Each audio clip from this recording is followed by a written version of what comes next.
хонаи фарҳанги деҳаи Дарғи шариф.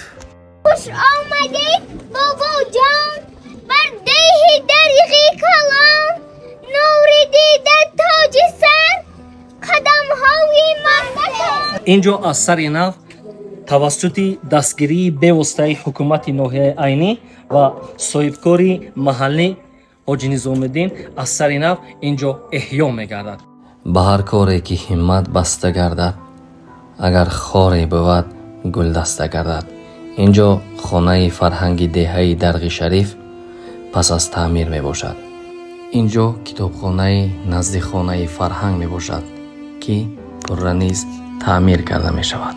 хонаи фарҳанг ва китобхонаи назди хонаи фарҳанг тавассути бевосита иштироки раиси ноҳия Равшан Раҳимзода ва сардори ШВКД дар ноҳияи Айнӣ Рауфзода Алиҷон дар рӯзи истиқлолияти ҷумҳурии Тоҷикистон ба истифода дода шуд.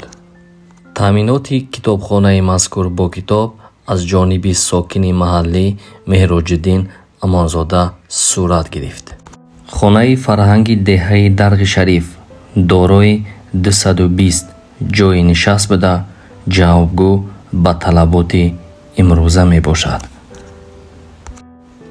ҷашни истиқлолиятро сокинони деҳаи Дарғ, Каздон, Шамтуч, Вешаб ва дигар деҳаҳои наздик ба ин деҳаҳо якҷоя истиқбол дар сатҳи олӣ намуданд.